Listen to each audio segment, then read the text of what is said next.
बिस्मिल्लाहिर्रहमानिर्रहीम। अस्सलाम वालेकुम students, welcome back to another video of study time with हमारा शाह। कैसे हैं आप सब? आई होप सो आप सब खैरियत से होंगे। और आप बच्चों ने फर्स्ट ईयर की फिजिक्स स्टार्ट की हुई है, जिसमें हमने फर्स्ट लेक्चर कवर कर लिया है। आज हमारा सेकंड वाला लेक्चर है, जिसमें हमने साइंटिफिक नोटेशन के बारे में पढ़ना है। और इससे फर्दर आगे जितने भी टॉपिक आज हम कर सकते हैं उतने हम करेंगे। साइंटिफिक नोटेशन क्या है हमारे पास? साइंटिफिक नोटेशन आप लोगों ने 9th क्लास में भी किया था, जिसमें हमने बहुत बड़े या बहुत छोटे नंबर्स को कन्वर्ट कर देना होता है 10 की पावर में। ठीक है, numbers are express in standard form called scientific notation which employs power of 10। ठीक है, ये उसकी डेफिनेशन है कि जिसमें हमने पावर ऑफ 10 बुला लेनी होती है। किसी भी मतलब अगर नंबर में बहुत ज्यादा वैल्यूज आ रही हैं तो आप उसमें पॉइंट लगा के 10 की पावर बना सकते हैं। The internationally accepted practice is that there should be only one non-zero digit left of decimal। कहता है इंटरनेशनल तौर पे हमने ये एक्सेप्ट कर लिया है कि सिर्फ एक ही नॉन जीरो डिजिट जो है वो होना चाहिए पॉइंट से पहले। Thus the number 13 4.7 should be written as. अब आपको नजर आ रहा है इसका पॉइंट जो है 3 डिजिट के बाद है और वो तीनों ही नॉन जीरो डिजिट्स हैं। तो ये पहले नॉन जीरो डिजिट के बाद होना चाहिए, यानी कि 1 और 3 के दरमियान में। तो 1.347 मल्टीप्लाई 10 की पावर 2 पॉइंट को 2 स्टेप हम आगे लेके गए हैं, तो 10 की पावर 2 आ जाएगी, जो कि आपने 9th क्लास के मैथ में भी और फिजिक्स में भी काफी दफा सीखा हुआ है। ठीक है, इसके बाद हमने क्या करना है, एक और एग्जांपल है हमारे पास 0.0023 कैन बी एक्सप्रेस एज। अब हमने इसके पॉइंट को पीछे लाना है तो नेगेटिव साइन आएगा। जब पॉइंट आगे जा रहा है तो पॉजिटिव आएगा, जब पीछे आ रहा है तो नेगेटिव आएगा। तो ये इधर से पीछे आ गया है, इसका मतलब है 2.3 मल्टीप्लाई 10 की पावर 3। 1 2 3 स्टेप पीछे आया तो 10 की पावर -3 आएगी। और ये मैं ऑलरेडी आपको 9th क्लास में इनको कन्वर्ट करना सिखा चुकी हूँ। हमारे मैथ के भी 9th में हुआ है और फिजिक्स में भी, दोनों में ये साइंटिफिक नोटेशन वाला काफी दफा आ चुका है।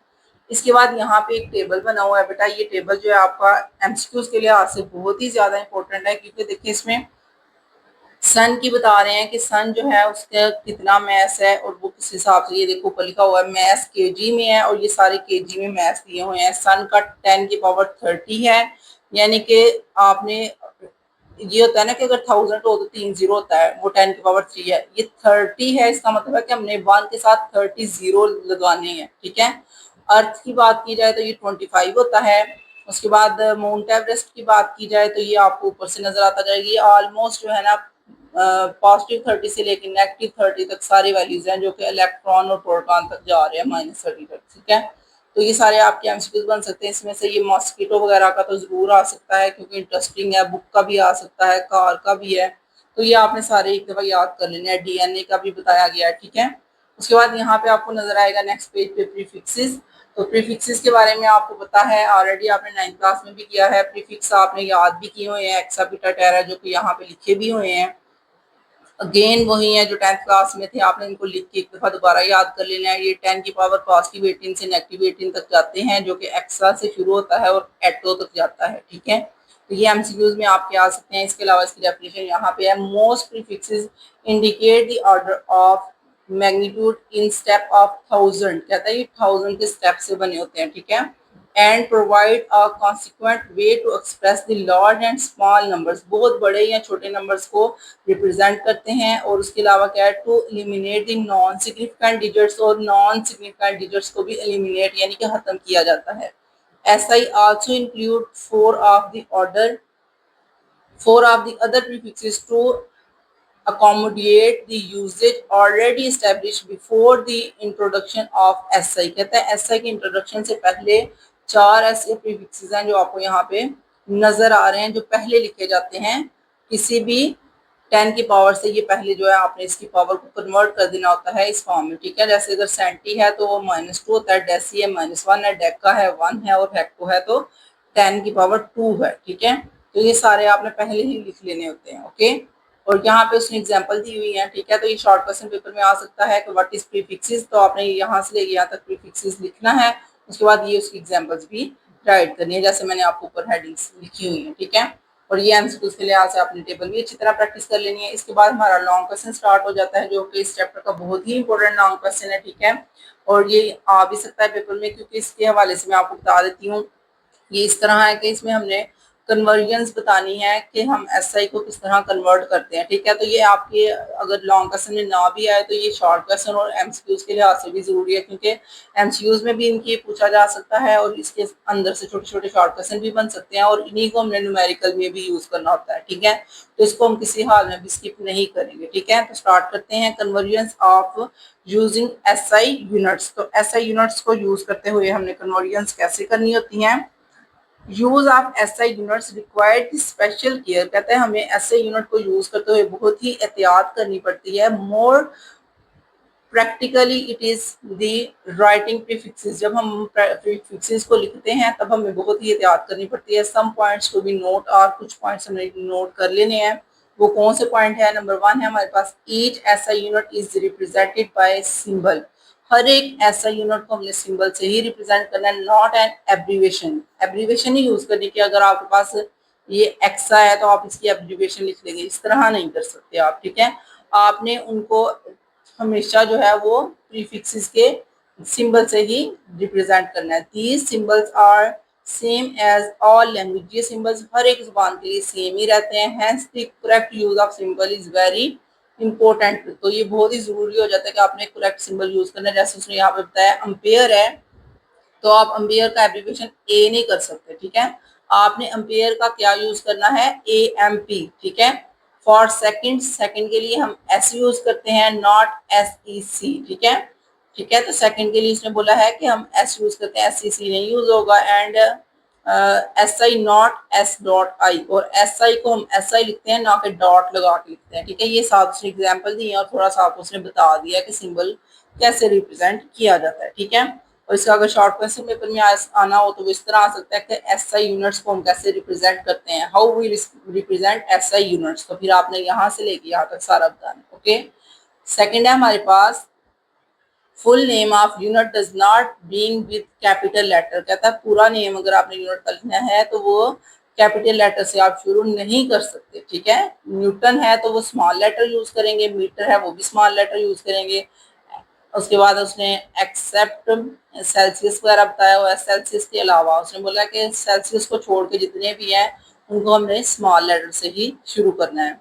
उसके बाद थर्ड पॉइंट है, इसका भी शॉर्ट क्वेश्चन पेपर में इसी तरह आ सकता है कि आपने फुल नेम जो है जब यूज कर रहे हैं तो आप कैपिटल लेटर यूज करेंगे या स्मॉल लेटर यूज करेंगे। ठीक है, उसके बाद है symbol appears in lower case. Symbols हमेशा लोअर केस में यानी कि लोअर लेटर में आएंगे।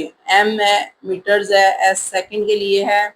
उसने कहा है एक्सेप्शंस लीटर, सिर्फ लीटर को छोड़ देना है। कुछ ऐसे होते हैं जो कि फिक्स होते हैं कि आपने उनके लिए वही यूज करना है, जो कि लीटर के लिए एल है, बाकी तमाम जो है वो स्मॉल ही होते हैं। ठीक है, तो सिर्फ जो उन्होंने सोचा होता है कि इसको हमने कैपिटल रखना है वो बता देते हैं, इसके अलावा जितने भी होंगे वो स्मॉल ही होंगे। ठीक है, इसके बाद आ जाता है हमारे पास नेक्स्ट क्या है, symbols name after scientific have the scientist have the initial letter capital. कहते हैं अगर हमने साइंटिस्ट किसी का नाम लिखना है, जैसे न्यूटन का अगर कोई साइंटिस्ट बताना चाह रहे हैं तब एन कैपिटल आएगा, और अगर हम पास्कल को बताना चाह रहे हैं वो भी एक साइंटिस्ट का नेम है इसलिए वो भी कैपिटल आएगा, पी ए। और उसके अलावा वॉट, ये भी एक साइंटिस्ट का नाम है इसलिए इसको भी हम डब्ल्यू वॉट लिखेंगे। ठीक है, अगर साइंसदान के नाम होंगे तो आपने कैपिटल लेटर यूज करने हैं। इसके बाद आ जाता है symbols and prefixes are printed in upright roman। कहते हैं हम इनको अपराइट करते हैं राइट साइड पे। ठीक है, एंड स्टाइल उसका regardless of type style in surrounding text. कहते हैं आपने इसको टेक्स्ट की फॉर्म में किस तरह लिखना है, जैसे for example a distance of 50 metres है तो ये इसकी एग्जांपल है। ठीक है, राइट साइड पे आपने 50 लिखा हुआ है, वो राइट साइड पे आपने मीटर लिखा हुआ है, लेफ्ट साइड पे आपने 50 लिखा हुआ है। ठीक है, तो यही उसने बोला था कि आपने राइट साइड पे राइट करना है, इधर नहीं राइट कर देना मीटर। मीटर लास्ट पे लिखा जाता है राइट साइड पे। ओके, इसके बाद नेक्स्ट हमारे पास क्या है, symbols do not take a plural form. आपने सिंबल्स को कभी भी जमा में नहीं लिखना। ठीक है, जैसे मीटर है तो मीटर्स नहीं आ सकता। ओके, मीटर का प्लूरल भी मीटर ही होगा, यानी कि अगर उसने 1 मीटर दिया है तो 1 मीटर को अगर वो 100 मीटर कर देगा तो आप उसको जमा नहीं कर दोगे, फिर भी वो मिलीमीटर ही रहना है। ठीक है, वही साइन आएगा, एस नहीं साथ लिखा जाता है। केजी है तो 1 के साथ भी केजी ही आना है, 100 के साथ या 60 के साथ भी केजी ही आना है, आप केजीज ऐसे नहीं लिख सकते। ठीक है, ये इसकी कोई भी प्लूरल फॉर्म नहीं होती। उसके बाद है नो फुल स्टॉप और dot is place after symbol accepted at the end of the sentence. कहता है आपने कोई भी डॉट या फुल स्टॉप नहीं लगाना, वो सिर्फ एंड पे लगते हैं। ये देखें, अगर 60 के और केजी के दरमियान में आप डॉट लगा देंगे तो ये गलत होता है, ये एंड पे ही हमेशा लगेगा, ठीक है, सेंटेंस के एंड पे। Prefixes is written before and without spacing to the base unit. कहते हैं आपने प्रीफिक्सेस जो होते हैं वो बिफोर लिखने होते हैं, पहले लिखने होते हैं, और इनमें स्पेस भी आप नहीं दे सकते। फॉर एग्जांपल ये देखो, मीटर में, मिलीलीटर में आपको कोई भी डॉट नजर नहीं आ रहा, कोई भी स्पेस नजर नहीं आ रही, क्योंकि ये साथ लिखे जाते हैं। नॉट जिस तरह आप नहीं लिख सकते, ठीक है। एम एस है तो उसको भी आपने डिस्टेंस की सूरत में नहीं लिखना, साथ ही लिखेंगे एम एस, ओके। इसके बाद 9 वाला है हमारे पास, जिसमें उसने बताया है कि base units are written not space apart. Base unit को अलग अलग नहीं लिखते। Leave a space between, even between the numbers, यानी कि नंबर में आप स्पेस ला सकते हो, एंड सिंबल्स में। ये देखो 1 kg था तो 1 में और केजी में आपने फर्क रखा है, ठीक है। 10 मीटर पर सेकंड, अब ये मीटर अलग है, सेकंड अलग है, इसलिए थोड़ा सा उसने स्पेस रखी है, ओके, ज्यादा नहीं रखी, पर ये है सेम ही है, लेकिन आपने 1 में और केजी में डिस्टेंस रखा हुआ है, थोड़ा सा फासला रखा हुआ है, ठीक है। अब नेक्स्ट वाले पेज पे देखने से पहले आपको यहाँ से बता देती हूँ, ये भी आपकी एमसीक्यूज हैं, जिसमें एज ऑफ यूनिवर्स बताया जा रहा है कि यूनिवर्स, पूरी कायनात जो है उसका कितनी एज है, वो 5 मल्टीप्लाई 10 की पावर 17 है। अर्थ की एज बताई जा रही है, 1 ईयर कितने का होता है, 1 डे कितने का होता है, ठीक है। उसके अलावा time between the normal heart beat, हमारी हार्ट बीट का टाइम बताया जा रहा है, time period of audible sound wave, ये तमाम चीजें हैं जो कि आपके एमसीक्यूज में आ सकती हैं, ठीक है, ये आपने जरूर याद करनी है। इसके बाद है डू यू नो में भी बताया जा रहा है, एक शॉर्ट क्वेश्चन है आपका, mass can be thought of as a form of energy. कहते हैं मैस हम एनर्जी की फॉर्म में लेते हैं। Ineffective mass is the highly concentrated form of energy. कहता है जो हमारे पास मैस है वो एक हाईली कंसंट्रेटेड फॉर्म है, ठीक है। Einstein famous equation is equal to M C square means the energy is equal to mass multiply speed of light. ये आपने याद भी रखनी है, आइंस्टाइन की एनर्जी इक्वेशन क्या है, और उसका फॉर्मूला भी आपको पता होना चाहिए। According to this equation, 1 kg of mass is actually 9 multiplied 10 की पावर 16 joule of energy। यानी कि 1 kg का अगर मास हो तो उसमें एनर्जी कितनी होगी, 9 मल्टीप्लाई 10 की पावर 16 जूल्स, जो कि आपकी एमसीक्यूज बन सकती है, ठीक है। तो इसको आपने जरूर कर लेना एक दफा, और इसका क्वेश्चन भी पेपर में आ सकता है। आपको इस आगे शुरू में लिख सकते हैं कि क्या मैस जो होता है उसको हम एनर्जी कह सकते हैं, कि वो एनर्जी की एक फॉर्म है, तो फिर आपने यहाँ पे इसका आंसर दे देना, ठीक है। तो ये आपका शॉर्ट क्वेश्चन बन सकता था, इसलिए मैंने आपको ये बता दिया। अब नेक्स्ट पेज पे देख लेते हैं हमारे पास क्या है। तो नेक्स्ट पेज मैंने ओपन कर लिया है। अभी इसके कुछ लॉन्ग क्वेश्चन का हिस्सा थोड़ा सा रहता था, जिसमें उसने बताया compound prefixes are not allowed. आप दो एक जैसे प्रीफिक्सेस नहीं ले सकते, ठीक है। जैसे उसने माइक्रो माइक्रो 2 दफा लिखा है तो आप ये नहीं लिख सकते। आपने माइक्रो जो था 10 की पावर -6 है, तो -6 -6 -12 हो जाएगा, जो कि पिको हो जाएगा। तो नेक्स्ट है हमारे पास एक और चीज बताई जा रही है, when base unit of a multiple is raise to the power applies to the whole multiple and not to the base unit alone. कहता है अगर आपने पावर लेनी है किसी भी बेस के ऊपर, ये जैसे किलोमीटर के ऊपर पावर है, तो ये सिर्फ किलोमीटर के ऊपर नहीं आपने सोचनी, ठीक है। ये अलग सिर्फ मीटर के ऊपर नहीं, ये प्रॉपर पूरे के ऊपर किलोमीटर के ऊपर पावर है, ठीक है। यानी कि किलो के जब हम पावर लेंगे 2 तो वो 3 मल्टीप्लाई टू 6 आएगा, ठीक है। आपने पावर उसी तरह ही लेनी है जैसे आपने पावर लेनी होती है दोनों नंबर्स की, okay. Use a negative index, यानी कि एक नेगेटिव इंडेक्स नोटेशन है, MS-1 इंस्टेड ऑफ सॉलिडियस MS। आप ये कहते हैं कि इस तरह जो -1 है आप उसको इस तरह लिख सकते हैं, ठीक है। ये तो ऑलरेडी आप लोगों ने 9th क्लास में भी किया हुआ है। इसके बाद है use this notation that is one non zero integer left of decimal. आपके पास अगर नॉन जीरो इंटीजर 1 नहीं जब तक रहता तब तक आपने इसको कन्वर्ट करते रहना है साइंटिफिक नोटेशन में। अब देखिए यहाँ पे पॉइंट लगा हुआ था तो हम इसको आगे लेके आए ताकि साइंटिफिक में कन्वर्ट हो जाए, क्योंकि इतने ज्यादा नॉन जीरो डिजिट आप आगे नहीं लिख सकते, आपने सिर्फ एक ही नॉन जीरो डिजिट लिखना होता है।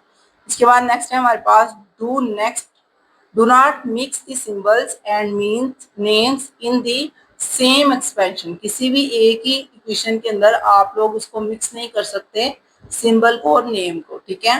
इसके बाद उसने एक एग्जांपल भी दे के आपको समझा दिया हुआ है, मीटर पर सेकंड और मीटर पर सेकंड आप दोनों एक ही जगह पे नहीं लिख सकते, ठीक है। आपने इस तरह लिखना है मीटर पर सेकंड, ये जो लाइन होती है ना ये पर को शो कर रही होती है, ठीक है।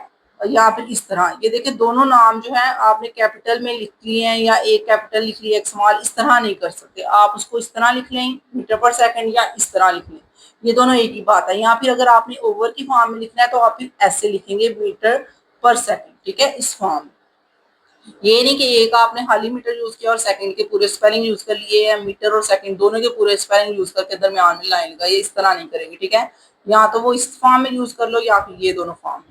इसके बाद उसने बताया हुआ है practical work should be recorded in most convenient unit according to depending on the instrument being use. कहता है जो भी इंस्ट्रूमेंट आप यूज कर रहे हो उसी के अकॉर्डिंग आपने प्रैक्टिकल वर्क भी करना है। जैसे उसने बताया है मेजरमेंट्स यूजिंग स्क्रू गेज, अगर आपके पास कोई भी स्क्रू गेज है जो कि आप 9th क्लास में पढ़ चुके हैं।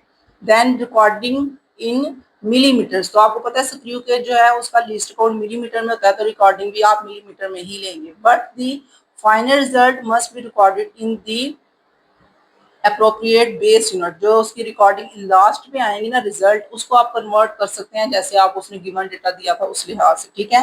उसके बाद नेक्स्ट है हमारे पास system international do not allow the use of former CGS system, यानी कि पहले सिस्टम था ये वाला जो सीजीएस सिस्टम था, अब चेंज हो गया हुआ है, इस वजह से अब वो कह रहे हैं कि ये प्रीवियस वाला आप यूज नहीं कर सकते। सच एज डाइन, ये इसके पहले वाले बता रहे हैं, एरिक, उसके बाद गॉज, ये इसके नेम थे पहले वाले, पॉइस एंड टॉर ईटीसो, ये पहले यूज होते थे, अब तो आपके एक्सा बीटा टेरा आपने वही यूज करने हैं, ठीक है, ये प्रीवियस वाले आप यूज नहीं करेंगे। ये आपका लॉन्ग क्वेश्चन कंप्लीट हो चुका है। इसके बाद आ जाता है अनसर्टनिटी इन मेजरमेंट, तो ये भी आपने 9th क्लास में पढ़ा था। अनसर्टनिटी किसे कहते हैं, बेयकीनी को, किसी चीज का हमें यकीन ना हो या हम कंफर्म ना हो उसके बारे में, उसे हम कहते हैं अनसर्टनिटी, ठीक है। इसमें हमारे पास आ जाता है, प्रॉपर तो नहीं आप करेंगे क्योंकि ये लॉन्ग क्वेश्चन नहीं है, आपने जस्ट यहाँ से स्टार्ट कर लेना इसको, उससे पहले तो आपको सिर्फ समझाया जा रहा है क्योंकि ऑलरेडी आपने 9th क्लास में किया हुआ है, तो मैं आपको शुरू से इंट्रोडक्शन इसका नहीं करवाती, आप खुद कर लीजिएगा। जो आपने याद करना है वो यहाँ से है, you can estimate the maximum uncertainty as being one smallest division of the instrument. कहता है जब आपने एस्टिमेट करना होता है अनसर्टनिटी को, तो आप किस तरह एस्टिमेट कर सकते हैं कि जो आपके पास वन स्मॉलेस्ट डिवीजन है ना, लेट्स सपोज जैसे आपके पास 1 मिलीमीटर है या 1 सेंटीमीटर है, तो ये आपके पास लास्ट वाली डिवीजन है स्मॉलेस्ट, इसी के अकॉर्डिंग आप जो है अनसर्टनिटी मेजर कर सकते हैं। And this is called the absolute uncertainty, इसी को एब्सोल्यूट अनसर्टनिटी कहा जाता है, जो कि आपका शॉर्ट क्वेश्चन बन सकता है, व्हाट इज एब्सोल्यूट अनसर्टनिटी, तो आपने ये वाला इसका आंसर बता देना है। इसके बाद एक और चीज आप ऐड कर लीजिएगा जो कि एक्स्ट्रा पॉइंट होता है, it is 1 millimetre on a metre rule, जो कि आपकी एमसीक्यूज बन सकती है कि मीटर रूल की अनसर्टनिटी क्या है, तो आपने बता देना 1 millimetre, okay.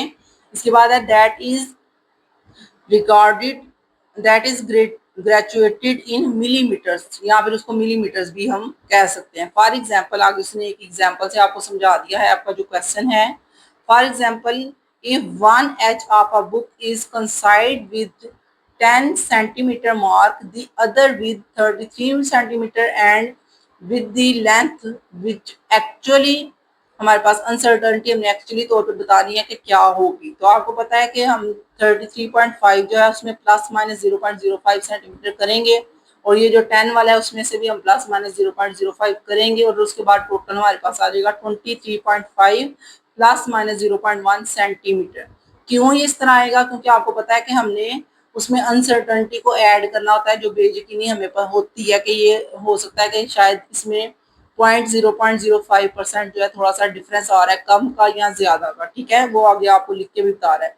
It means that the true length of the book is in between 23.4 centimetre and 23.6, यानी कि इन दोनों के दरमियान में हो सकती है हो, hence the maximum uncertainty is 0.05, ठीक है, वही आपको एग्जांपल में बता दिया है कि हमारे जहन में थोड़ी सी इसकी अनसर्टनिटी है कि जो कि हमने इसको ऐड कर लिया है, which is the equivalent to an uncertainty of 0.1 centimetre, जो कि इसके बराबर है, और उसके अलावा जो आपने याद करना है वो ये वाला है, ठीक है, यहाँ से लेके यहाँ तक।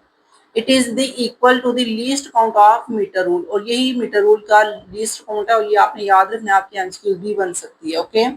अनसर्टेनिटी में भी रिकॉर्डेड एज, ये उसका फॉर्मूला है जो कि शॉर्ट क्वेश्चन आ सकता है कि फॉर्मूला बताए अनसर्टेनिटी मेजर करने का, तो एक तो है फ्रैक्शनल अनसर्टेनिटी, एक है percentage.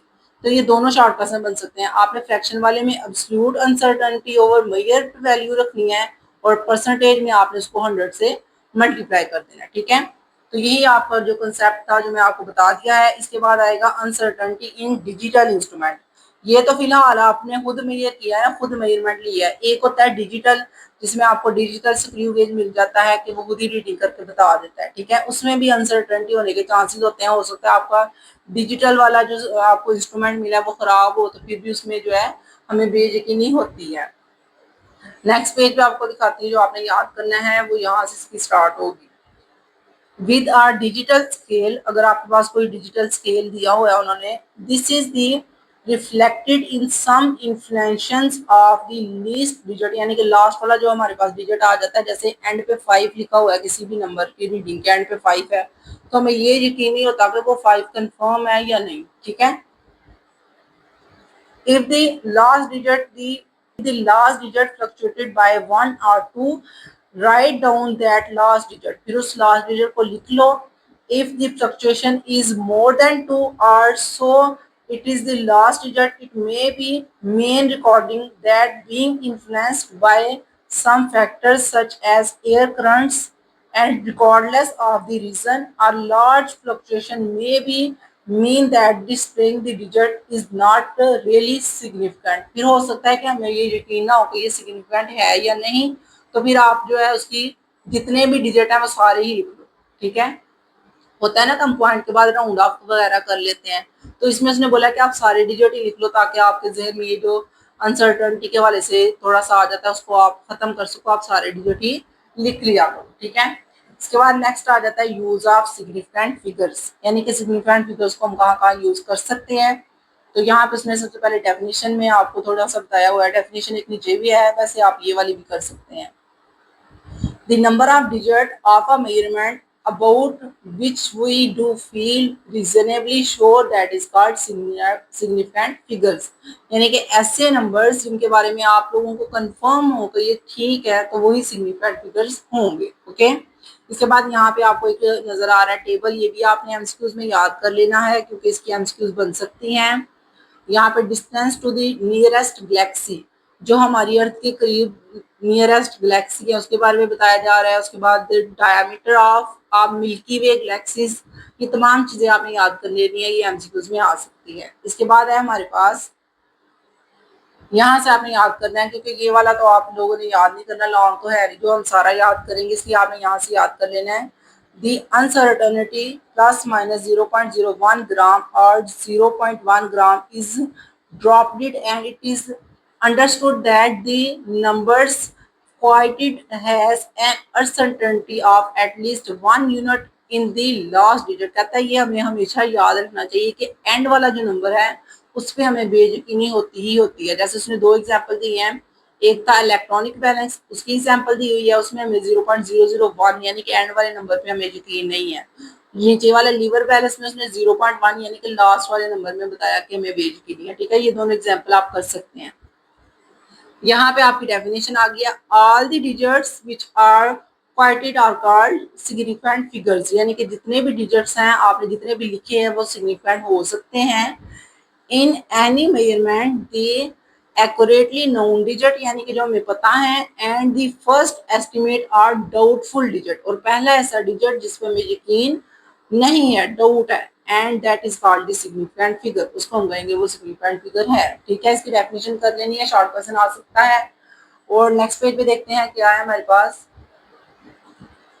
corresponding proof that the experimental accuracy of the result, ठीक है। ये भी आप याद ना कीजिएगा। इसके बाद नेक्स्ट हमारे पास ये लॉन्ग क्वेश्चन आ जाते होते हैं, इसलिए इनको हम नेक्स्ट लेक्चर में कर लेंगे, जिसमें हमने काउंटिंग सिग्निफिकेंट डिजिट्स करने हैं, उसके बाद मल्टीप्लाई वाले भी हैं, डिवाइड वाले भी हैं, और नेक्स्ट पेज पे आपको एडिंग और सब्सट्रैक्टिंग वाले भी करवाए गए हैं। तो ये हम नेक्स्ट वाले लॉन्ग क्वेश्चन में कर लेंगे नेक्स्ट लेक्चर में, और इसके बाद आपको लिमिटेशन भी बताई जाएंगी कि सिग्निफिकेंट फिगर्स की लिमिटेशन क्या होती है, ठीक है, जो कि शॉर्ट क्वेश्चन है।